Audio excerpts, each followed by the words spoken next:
Sheldon! Roger! Stewie! Howard! Help me get out of the tub! Your mom seems nice. People move away from her on the bus.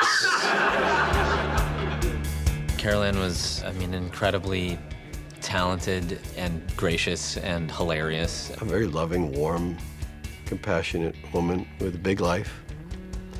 And skilled actress. Howard! Can you hear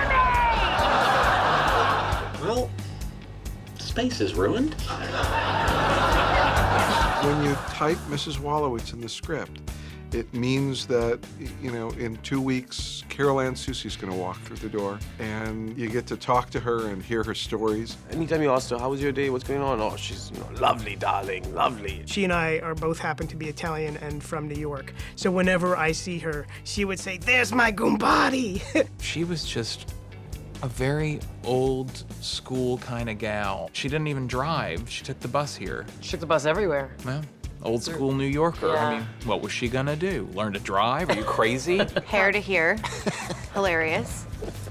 This big. This tall. And yet, Hair to hair. just a force. I know in the writing, we've painted a fairly horrendous picture of Mrs. Wolowitz, which was nothing like Carol Ann at all. Didn't know you could have a cyst inside another cyst. The doctor said they were like Russian nesting dolls. Well, she's not an overbearing, emasculating Jewish mother. For starters, she was an actress. She was acting a part. Howard Joe Wolowitz, I've been worried sick for 2 days and I've had it up to here. I have been to the morgue and the hospital and I spent the last half hour walking up these fakakta stairs. That's my ride, gotta go. One of my favorite stories, she came up to me one day and she said, "Bill, you're never gonna believe this. I'm sitting in a restaurant talking with my friend, and a fella comes over from the other side of the restaurant and says, 'Are you the mother on The Big Bang Theory?' And I said, 'Yes. How did you know?'" I think they know. Your voice carries. Yeah. Howard, help! My hand's stuck in the garbage disposal! I found my girdle. It was in the dryer. I need to tinkle! The very first time I heard her voice, I was like, oh my God, this is a gift. This is an absolute gift. There was no close second for the part. She was able to bring a character very much to life and never be seen while she was doing it. It's incredible. I kind of wish she had gotten her chance to be on camera. You're gonna have to play outside! I'm not dressed to receive! She loved being off camera. She had no desire to be on camera. She said, "I love this job. I don't have to get makeup. I don't have to go to wardrobe. Just show up." I'll get it! Could you get it? I said I'm getting it! Fine, I'll get it! I got it! We spent a lot of time back in these corridors yelling, and then I'd go on and come back and yell at her more. I don't know who you're talking to, but in or out, we don't need bugs! The bugs only come here because you're the queen! It was hard to yell at her sometimes because she was so sweet, so professional. Does he like the pancakes? He didn't try them yet! One of the first episodes where I was yelling off to her, I came back off stage and she just put her arm on me and went, "Daughter-in-law." Yeah. So, what's the word? He wants butter! It's butter-flavored serum! I just told him that! She was just an amazing woman, and, people don't get to see that. They hear her voice, but she's so much more to us.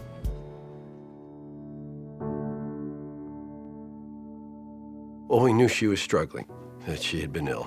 And so it was still difficult. She's a young woman. And it was very quick. I thought she was going to make it. I really did. I was really surprised by how quickly this thing took her down. It definitely was something, I think none of us hoped to ever experience. It's a member of your family, and it's really tough. It's really tough. Outside of obviously losing an incredibly wonderful character on the show, we lost one of our best friends. Okay, Ma. Say hi to Aunt Gladys. Yeah, I love you too. Bye. Your mom having fun in Florida? She loves it. She finally found a place where everyone talks about how sweaty they are. Dealing with Carol Ann's loss on the show was challenging.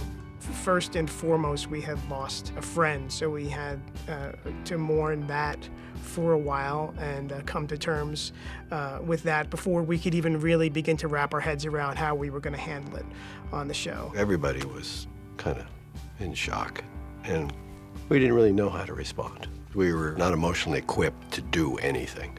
We weren't in any position to sit down and write about it and incorporate it. So the first thing we did, and I think correctly so, was we waited. And then slowly over time, you know, a path was discovered that allowed the loss of her character to be embraced in a respectful way. Yeah, you okay? No. What's wrong? My mom died. What? Ma took a nap. She never woke up. I was just so blown away by what the writers did with those scripts to honor her. I think the way the writers wrote that episode was really incredible and not too depressing. It was just beautiful. I'm so sorry. What can we do? I don't know. It was very important to Steve that we do a story where life was happening, and this came in from left field. Unfortunately, we live in a world where we lose people we love, and that's sort of how life works. So why not let the characters on our show experience that as well and hopefully have a chance to grow from it?